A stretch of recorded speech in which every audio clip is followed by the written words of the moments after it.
Hey up, it's Steve from the Old Yorkshire Geek, and welcome to Rumble Wednesday, my exclusive to Rumble for 24 hours news roundup show. I just look at some news items that have piqued my interest. They may be of interest to you, they may not.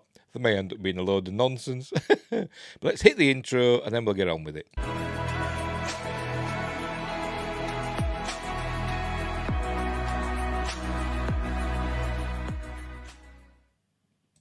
Right, I'm back. So, before we start, don't forget, all the links are in the description down below, and don't forget, like and subscribe, and I don't know, it's not like, is it? Or subscribe, it's follow, isn't it, on Rumble? I keep forgetting, whatever. And follow, but subscribe to me on YouTube as well, because I'm there as well. I will be, in all my other videos. My other videos are on Spotify and Amazon Music and Google Play Podcast, whatever the hell they call it. And I'm also on Facebook, Instagram, and Twitter. All the links for that is in the description as well, as are the links to my two books, not Mercury Rapids, that's Silent Predator.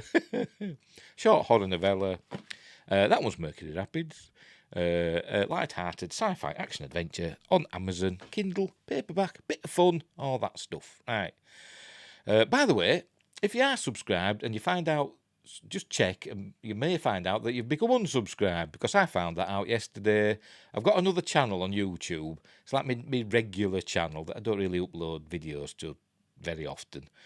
And obviously I subscribed to me that Old Yorkshire Geek through that. This is on YouTube, not Rumble, by the way.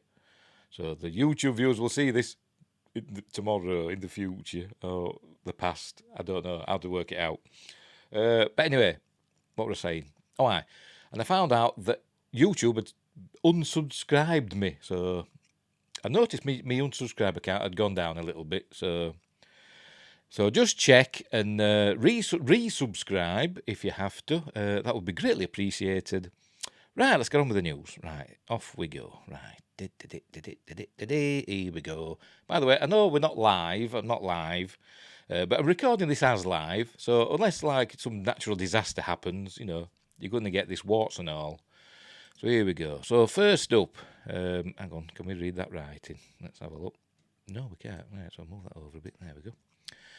As you might guess what this is about. What are they doing here? Star Wars fans divided over massive cameos in The Mandalorian Episode 6. Yeah, there were like three big cameos that I can think of. 4 if you include a wrestler. But she'd been in it before. In Episode 6 of The Mandalorian Season 3, Guns for Hire, I've done my flash review, like my 1 minute review that I do of this. I've done that over on YouTube. It's actually on Rumble as well.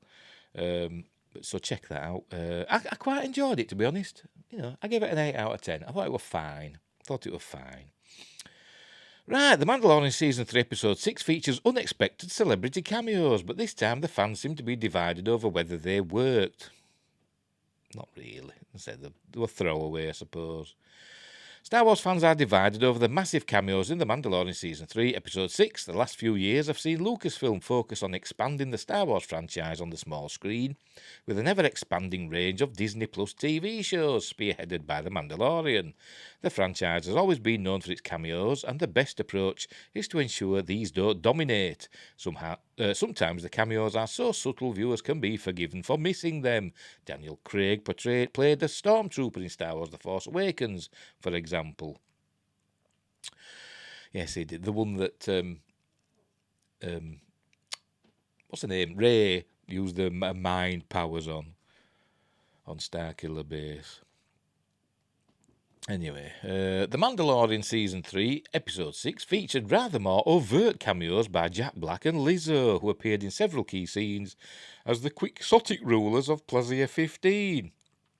They've generated something of a mixed reception among viewers, however. And there's a tweet. What are Lizzo and Jack Black doing here? There we go. I didn't know who she was. To be honest, I had no idea who she was. Well, I'd recognised Jack Black. I thought, oh, that's Jack Black. And I thought, she's probably famous as well. But I didn't know her. I didn't know who she was. Then I saw the credits and it said, oh, Lizzo. I thought, oh, right, fair enough. I've heard that name. But I don't know a lot about her. The problems were likely compounded by the rather strange characters the two played. Lizzo's character, for example, was clearly modelled on the Queen of Hearts in Alice in Wonderland, complete with a scene involving a caterpillar-like creature. Oh, yeah. I knew that rung a bell. There, however, the Queen's capricious nature is actually significant. Here, it was played for laughs. Like I say, she wasn't a baddie. Neither of them were baddies.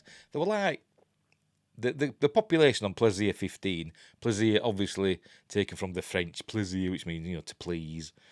It's like a pleasure planet, and droids do all the work for them, and so they've become decadent. Which was the problem with the old Republic, wasn't it? That had become decadent, but they're carrying on this on Plaisir 15. So they needed the help of Bo-Katan and Din Djarin, even though they had like an army of Mandalorians there, using it as their base, but they wouldn't allow them into their city for some reason. But they allowed Bo-Katan and Din. I don't know. Like I say, niggles aside, it was a fun episode. Although some viewers felt the Mandalorian's cameo in Season 3, Episode 6, they keep saying that, don't they? Just bloody call it Episode 6, were overdone, the opinion is far from universal. In truth, it's all a matter of point of view and likely reflects whether a viewer found the overarching story immersive enough to be drawn back into the story. If they did, then the cameo would be a delightful joke soon set aside. Yes, I didn't mind it. Like I said, the story itself, they're to go on a side quest, did Bo and Din, to sort out the droids in the city. Some of them were starting to malfunction and were a danger to the population.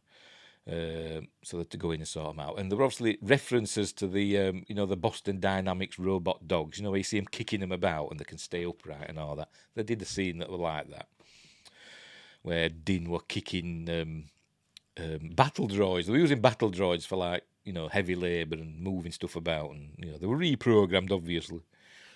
But anyway, these particular cameos were likely more problematic due to their exaggerated nature. Many viewers found themselves comparing Jack Black and Lizzo's characters to Ken and Barbie, which seems appropriate. I don't know. Like I said, they were just decadent. Like, they're supposed to be like royals or whatever. She was like a duchess or something, and he was her consort. He used to be an imperial officer, but he was living the high life now, wasn't he? And the story behind it was that Christopher Lloyd were in it as well, looking more like Judge Doom than he did when he actually played Judge Doom. But he ended up being, the bad guy, even though I don't think he was really a bad guy, because he kind of just gave up, and he said he did it.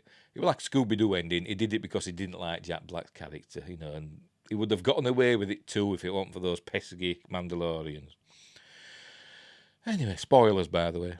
At times, Katie Sackhoff genuinely seemed to be struggling to stop herself laughing, and it didn't feel like acting. Well, I don't know. Not that I noticed. It was amusing, and it was supposed to be. Star Wars celebrity cameos are something of a tradition. Oh, there's Christopher Lloyd looking like Judge Doom. Hang on, where's my mouse pointer? There it is. There's Judge Doom. Star Wars celebrity cameos are something of a tradition. The problem, of course, comes when they become the biggest discussion point. Let's say we're a little bit overt, but whatever. That, unfortunately, seems to be the case with The Mandalorian Season 3, Episode 6, Guns for Hire. You could say it had a celebrity cameo director as well, because it was Bryce Dallas Howard, who I think is turning into a really good director. A lot of the episodes she directs are some of the better ones.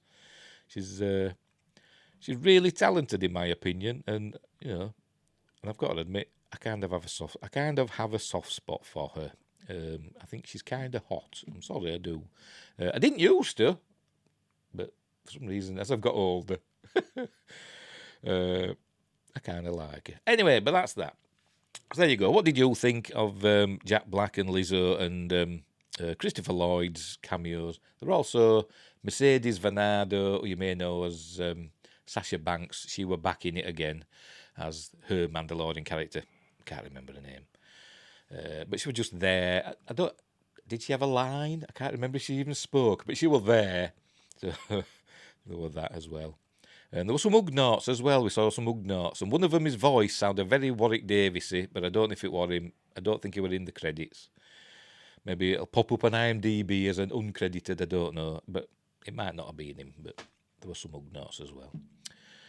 Anyway, and there was a protocol droid, C-3PO style protocol droid, but a different colour. It didn't speak, I don't think, but was it Anthony Daniels in there? I don't know. Probably not. But anyway. Right, we'll move on. So there you go. But like I said, the episode, I was fine with it. It was okay. And I was more okay because I was right. A few episodes ago, I remember when Mando, Din Djarin, were captured by that cyborg General Grievous type creature on Mandalore. And then Bo-Katan came in, swooped in, thanks to Grogu, to save the day, used the Darksaber that Mando had lost to rescue him. And I said, well, surely now Mando's lost the Darksaber and Bo-Katan's picked it up and beaten the creature that he lost the Darksaber to, so she should own the Darksaber now. And I was saying that on Twitter and places like that, and people were saying, oh, no, it doesn't work like that. It's all, that's a load of rubbish. Ha, ha, ha. Just shows what they know, doesn't it? I were right all along. Right, let's move on. We're staying with Star Wars. I think we've got 3 Star Wars stories, 2 Star Treks, and a science news, which may be Star Trek adjacent. We'll see. Right, next up, Jon Favreau addresses possible Star Wars Jedi live-action plans. Where art thou, Cal Kestis? I've still not played the first one. I've started it, but I can't finish the bugger. I get so far, and then I kind of get bored with it, to be honest. Too much using the Force to jump about and do stuff, and it gets on my nerves because I'm rubbish at games, basically. It's not the game's fault, it's my fault for being rubbish. Anyway, The Mandalorian has become the go-to vessel for bringing characters from the Star Wars animated galaxy into live action. Zeb Orrelios is the latest familiar face to make the jump when the Star Wars Rebels fan favourite showed up in Chapter 21, The Pirate. I think it's The Pirates want it, I don't know, whatever. To commiserate with Carson Teva about those damn New Republic bureaucrats. Yes, it's all red tape and bureaucracy now.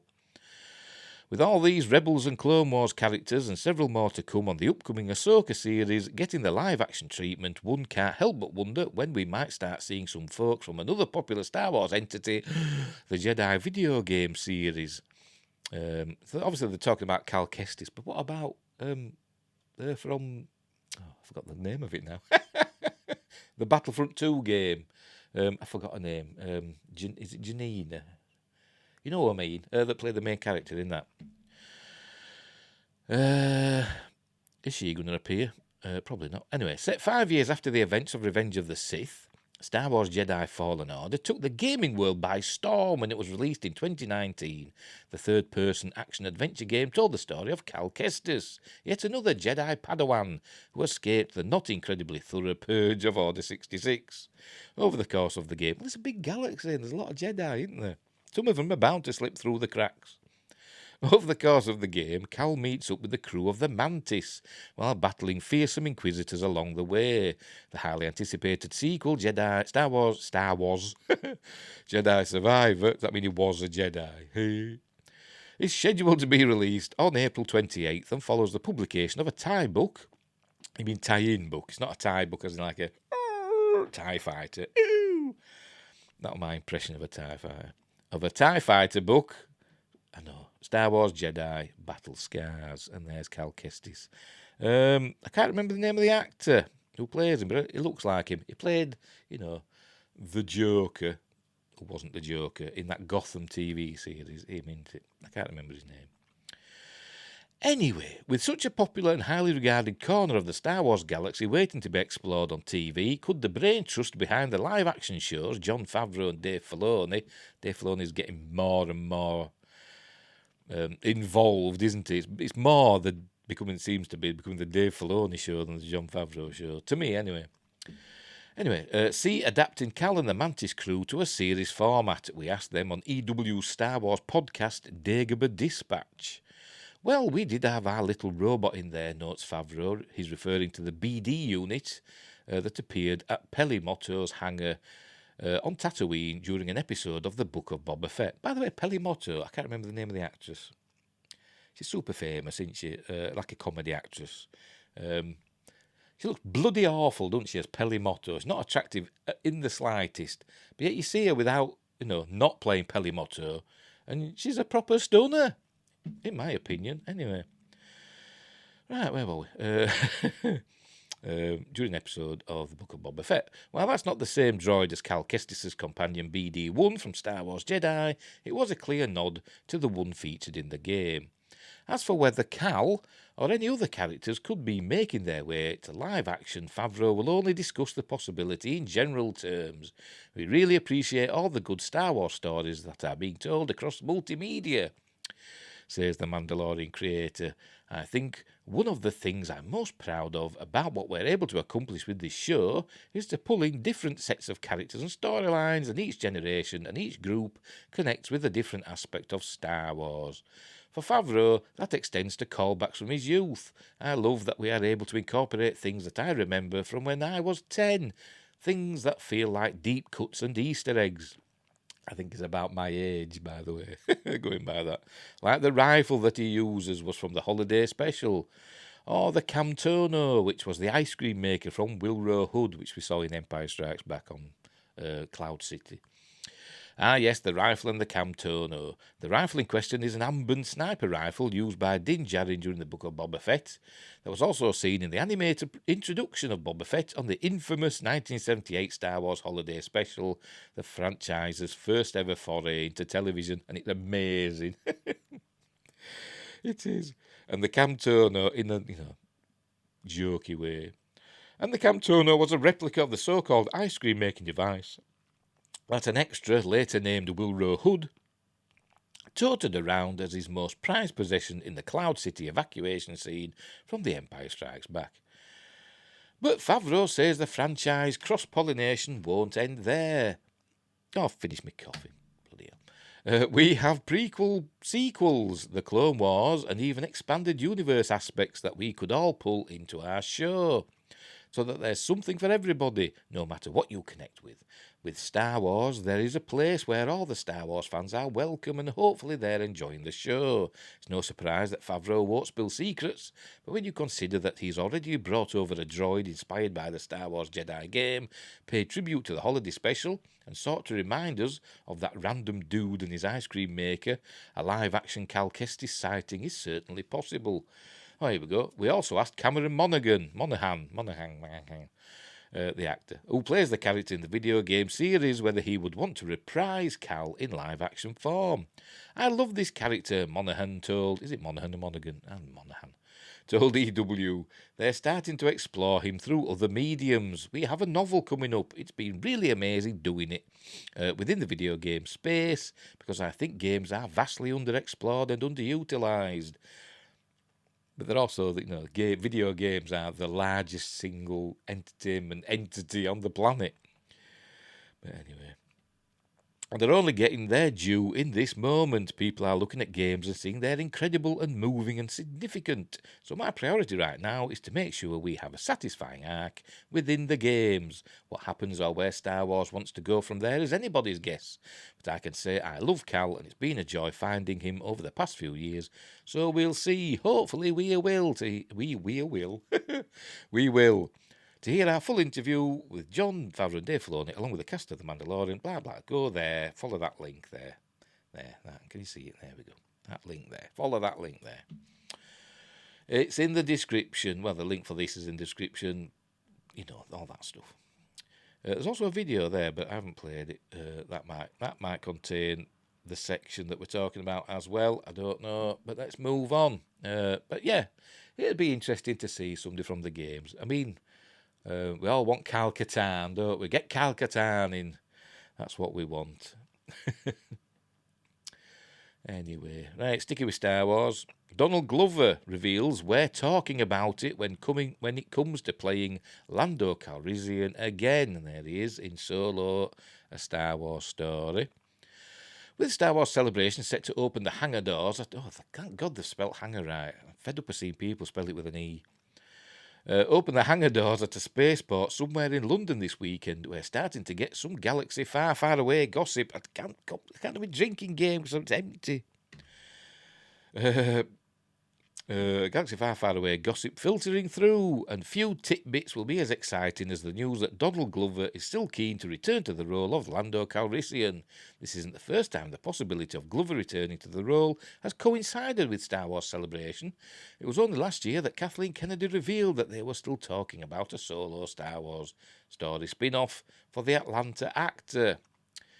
Remember years of Ewan McGregor speaking about his desire to return to the role of Obi-Wan, eventually paid off with his own crappy Disney Plus series? I know I added that bit. So Glover claiming that he'd like to hang out with the character once again could lead to the same outcome. What a crappy Disney Plus series. When he runs away or can't work out how to get through a laser gate and he could go round it. Or hiding a child underneath his coat, like some weird, like bloody Mini-Me and Austin Powers in, I think is it the third one? I think it's Goldmember, isn't it, when he does that? I'm sure it were a comedy. I'm sure that it was deliberately a comedy. Anyway, speaking with GQ about his most iconic characters, Glover said, I mean, I would love to play Lando again. It's a fun time to be him. It just needs to be the right way to do it. I'm all about now it's time is precious, I think everybody's oh, for God's sake. In the past couple of years, this pandemic shit, really had people experience time in a way where they're well, why am I? Hey up there, is he a Yorkshireman? I should be around oranges. What's he talking about?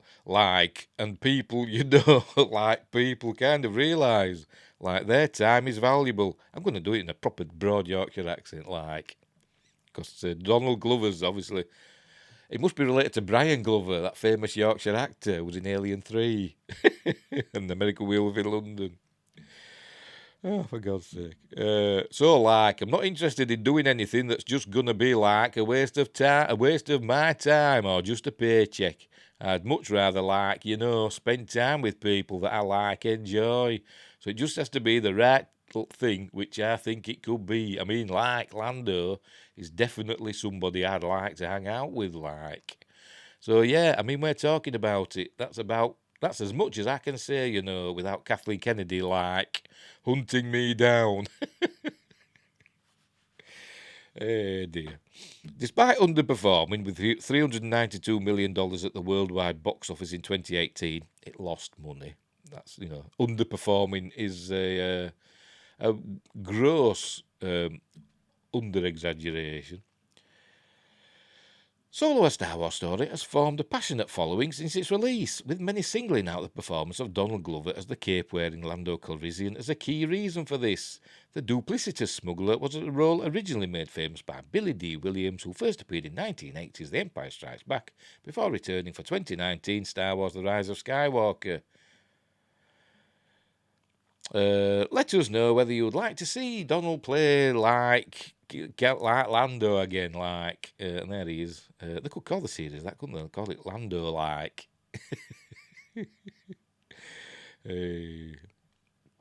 There we go. But yeah, I'm sure he'd jump at the chance. I'm sure he would if they said we're doing a series. But if it were me, not that it's ever gonna be, I'd say, well, I want it to be good, not like that crappy Obi-Wan and Boba Fett series. I mean, come on, Right, let's move on. Star Trek. Star Trek Deep Space Nine and Voyager follow-up series details revealed.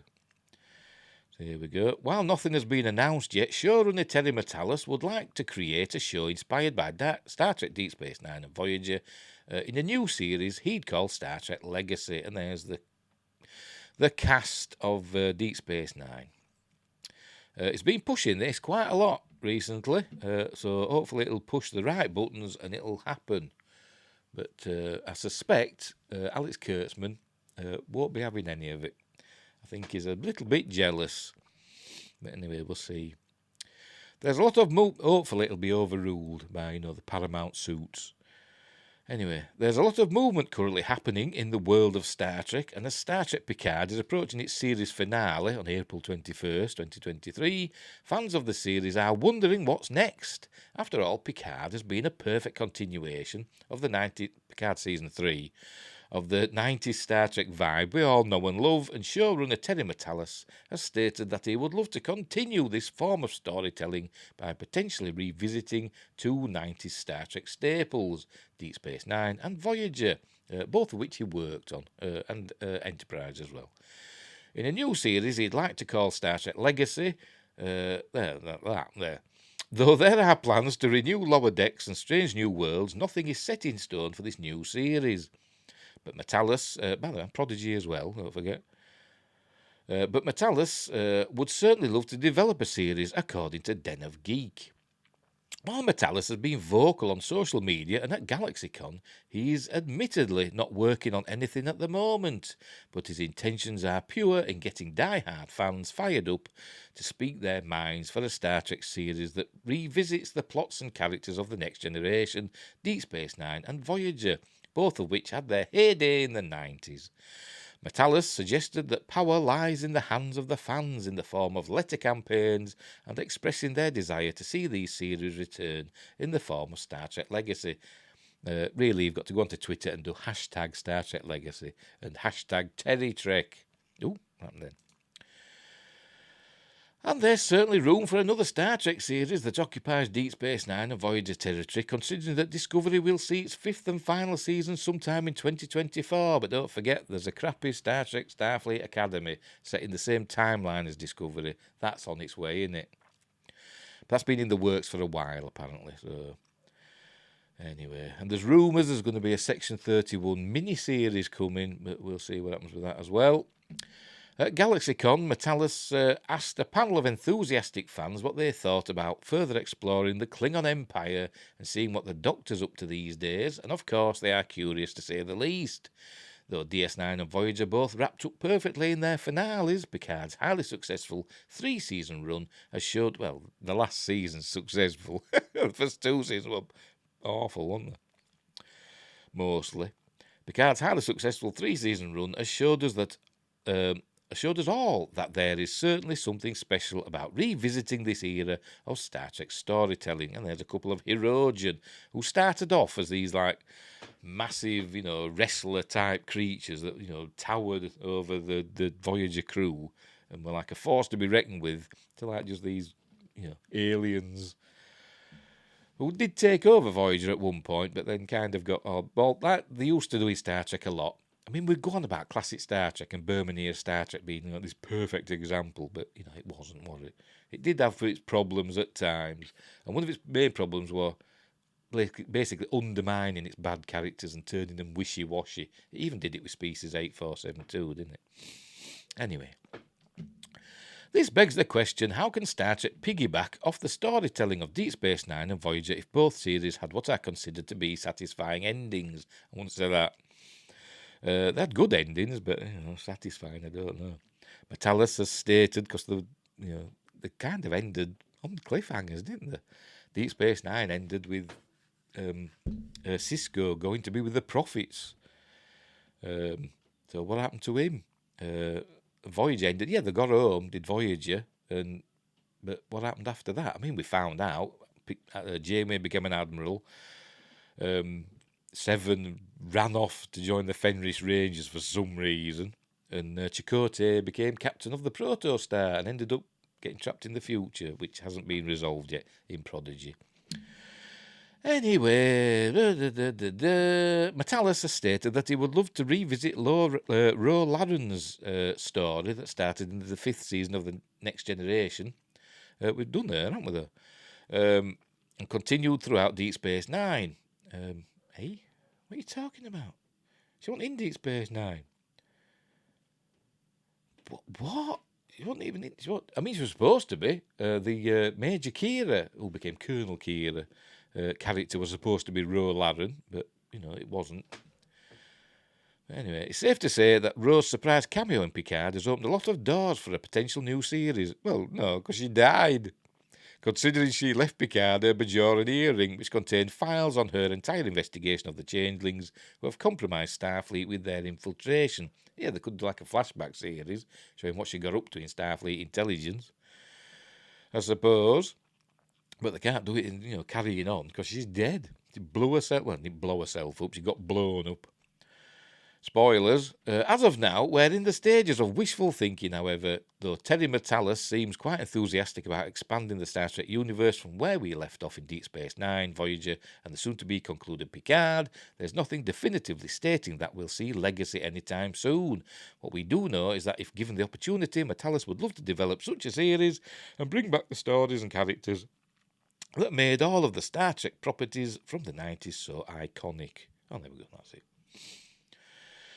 So yeah, like I say, he's pushing it hard. I mean, he was asked. I did a video the other day about Alexander Worf's son. Somebody were asking on Twitter, could we see Alexander again? And Terry Matalas just said he would be in Star Trek Legacy. So there we go. So he's pushing for Legacy, and it'll also have Worf's son Alexander in it. So there we go.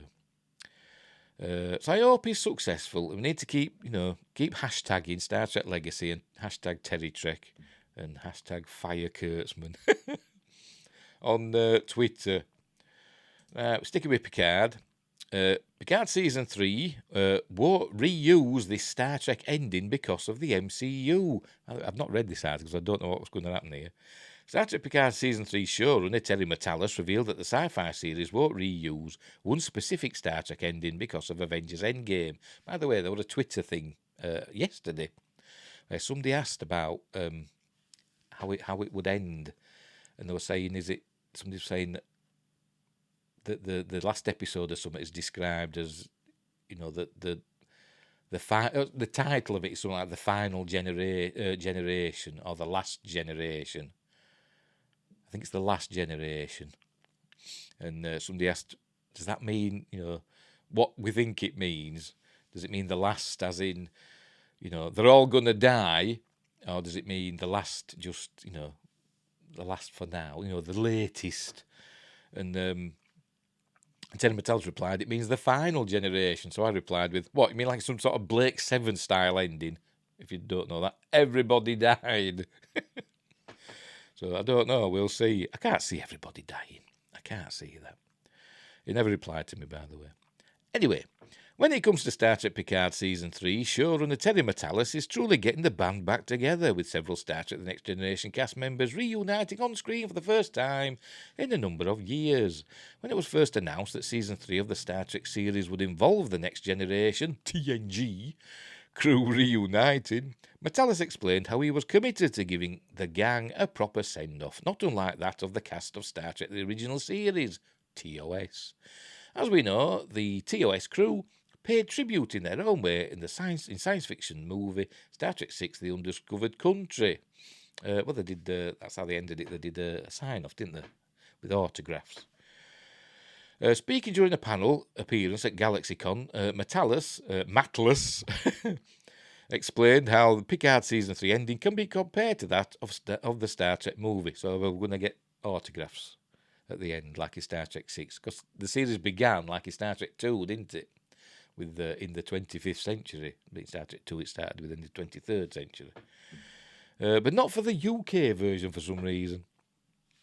Anyway, Star Trek 6 really does have a feeling of finality to it. Oh, we're getting to that final thing. He explained, you do feel like at any moment these characters might die, so the stakes are quite high. And again, it does a lot right for James T. Kirk. At the end of Picard Season 3, it's narratively right in that it closes a lot of narrative loops. But while the 90s movie ended with all the original cast signatures, Matalas, why are they spelling his name wrong all the time? Matalas explained that this won't be happening in the Picard Season 3 finale, but only because, in his opinion, the Marvel movies already did it so damn well. Did they? I can't remember. Kevin Feige is one of the biggest Star Trek fans out there, and he did it brilliantly in Avengers Endgame, and I felt like I can't do it, he said. I can't remember how Endgame ended now. I'm going to have to watch that again. But I don't really like it, to be honest. I prefer Infinity War. Just end on that cliffhanger. Anyway, can't do it, he said. But I think we do something quite nice. I will say, I think you will feel good. For more on that, blah, blah, blah. Oh, there we go. So maybe they're all not going to die. But it's still going to be a final ending, he said on Twitter. He said that, last as in final, he said. So we will see. Right, last story. That's it. It's not a long show this week. No lists this week. They tend to eat up a lot of time, don't they?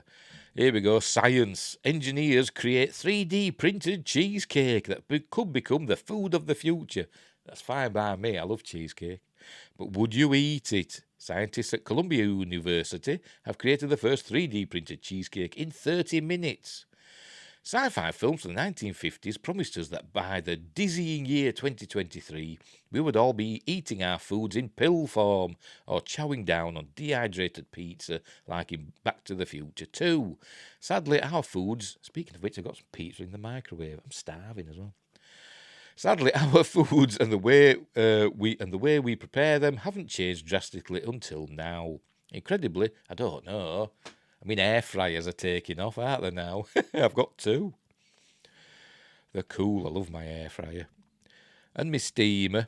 Anyway, incredible advancements in 3D printing technology have opened up what we can do with 3D printers. And according to a study published in the NPJ Science of Food, engineers at Columbia University have created an edible cheesecake using one. Researchers pioneering this new food creation method claim it could completely revolutionise how we cook. Excuse me. And what we eat, like the replicators from Star Trek. There we go. That's what we want, innit? Computer. Doner kebab with chili sauce, salad, hot. That's what I'd be saying all the time. With chips. That's French fries for you Americans. Anyway, is that an example? I don't know, but anyway. Meals are built using cartridges of food paste being printed layer by layer, which explains its unique look. Oh, I think we are seeing it then, because we see the layers there, can't we?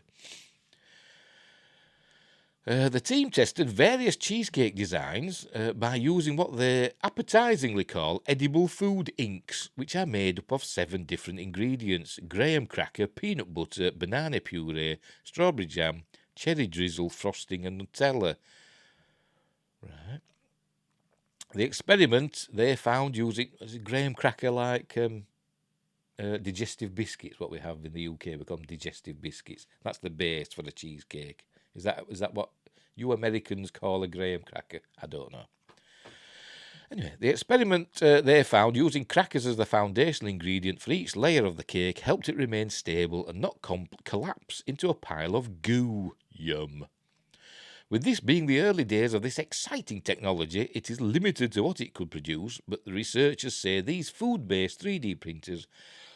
Excuse me, I've got a little bit of... just to wet my whistle. These food-based 3D printers could one day replace conventional cooking appliances like microwaves, ovens, and even air fryers. No! Not my air fryer. The team also hope that in the future 3D food printing may present nutritious, convenient, and cost-effective cooking opportunities. 3D printed foods could, due to their precise construction, improve food safety and allow some level of customization, enabling users to change the nutrient contents of meals and be useful for those suffering from food allergies or specific dietary restrictions. Training athletes, hospitals or care homes could find these personalised meals very useful, allowing users to program the exact nutrients they need, and it could even be cheaper to run than a conventional oven. Oh, excuse me. Ooh. Yummy. It's the future. Because the system uses high-energy targeted light for high-resolution tailored heating, cooking could become more cost-effective and more sustainable. Lead author Jonathan Blutinger says another advantage of this new technology says, with more emphasis on food safety following the COVID-19 pandemic, food prepared with less human handling could lower the risk of foodborne illness and disease transmission.